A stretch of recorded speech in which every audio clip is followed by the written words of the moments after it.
Hello, my name is Dan Johnson. I've never created a video like this before, but I've used a ton of them to help me solve problems. And when I was trying to find a solution for my problem, I was not able to find anything on the internet. So I decided I would actually just create my own video. So the problem I'm having is my Toro lawnmower will not start periodically, and I assume it is because of the safety switches. On this lawnmower, I have 4 safety switches. One, it's a 0 turn, my Toro. Let me show you which one it is by showing you the operator's manual.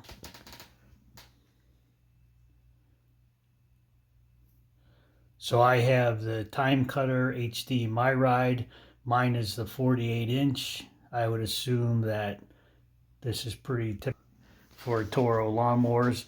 I actually went out to Toro's website to try to find a repair manual, and even though my lawnmower is a 2018, they said they don't have a repair manual created yet, and this is 2022. So the problem is it wouldn't start. So I went and looked at the switches and tried to find them. So let me kind of show you where the switches are, where I found them. There are 4 of them, one for each of the arms for turning, one for the emergency brake, and one underneath the seat. As I looked at the switches, I discovered that the previous owner, I bought this lawnmower used, but the previous owner had disconnected the safety switch under the seat and jumped it out already. So I was pretty sure that was not the problem. We left me the steering arms and the power brake. Just for additional reference, the schematics are in the back of the operator's manual, so you can kind of see where the switches are schematically and what they do. But if you have an operator's manual, which you can download from Toro's website, you'll be able to see the switches and how they're wired in. So this is my actual lawnmower. It's a Toro 0 turn MyRide. I've kind of modified it. I put a trailer hitch on the front so I can move my trailer around. But the switches are here under this handle. So if you look here, right down below here, where this comes down, it's kind of hard to see in this video. But the switches are underneath there. I'm trying to get it so you can see it. But when this comes down, it'll engage the switch. When it goes up, it'll disengage the switch. So if you reach underneath here, where this flat piece comes down, you will see the actual switch. It's the same on both sides, and those have to be engaged to work. There's also a switch for the power brake. This is going to be impossible to see, but if you look under here,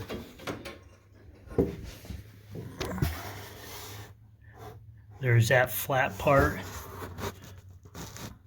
That flat part will go up and hit the actual switch. It's on the left side of the mower, right underneath here. So what I did is I looked at all the switches, and I discovered that the switch on the parking brake, which I have right here, was loose. So the design is this thing slides into a slot, and when I went to look at it, it sits like this. It was just rocking all over, so sometimes it engaged, sometimes it did not engage. So it's just plastic, not held on it real tight.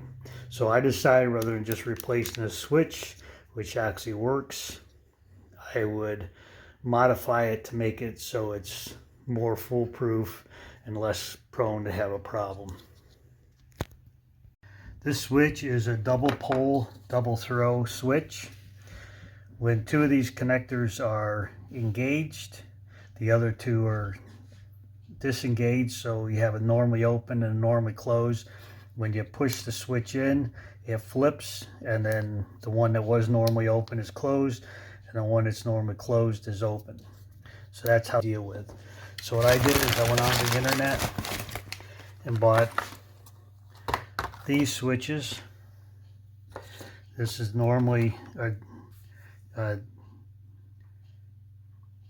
you can see DPDT, which stands for dual post, dual throw, double post, double throw, I guess, not dual.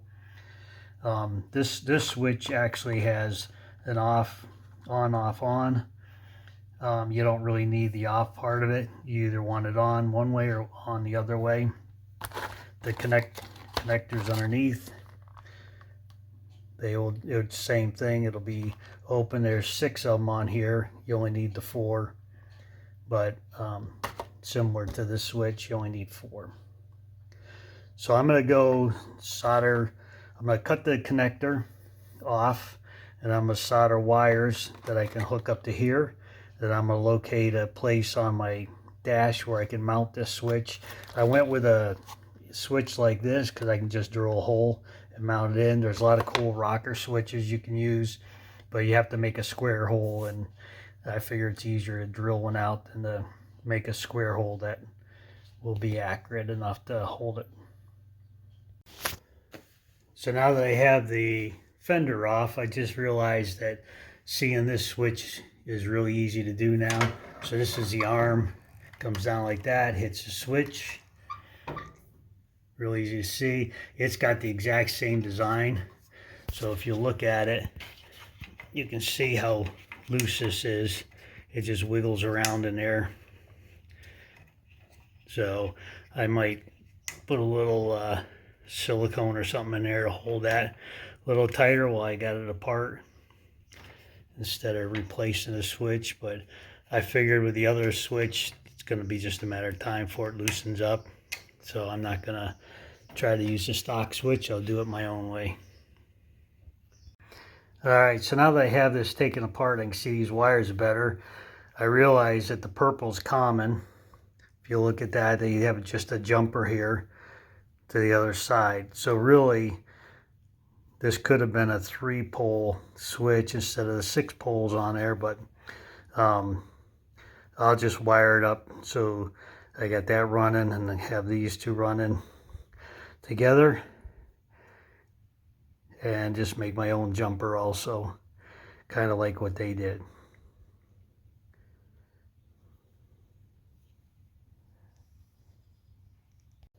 All right, so I made a little wiring harness for my switch here. I use that heat shrink tubing to make a nice clean look. Have the purple come down to one wire, so that can go back to the purple. Didn't have the exact same colors they had, so I used yellow for yellow, red for orange, and the blue for the purple. I'll just go solder that in.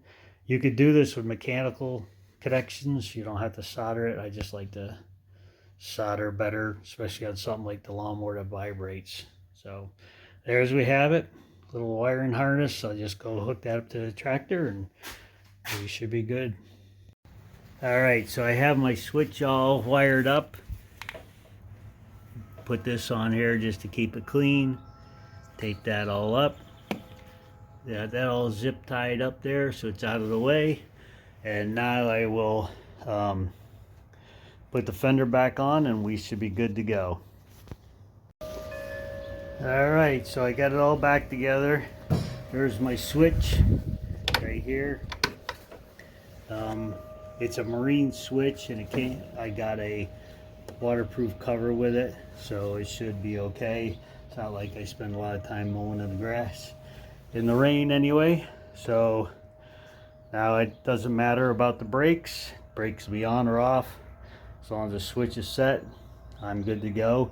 The one thing you got to know is you just took off a safety feature, so that's at your own risk. I don't really think it's that big of a risk, but you got to be aware that it's meant to have the brake on when you start it from the manufacturer. So we're good to go.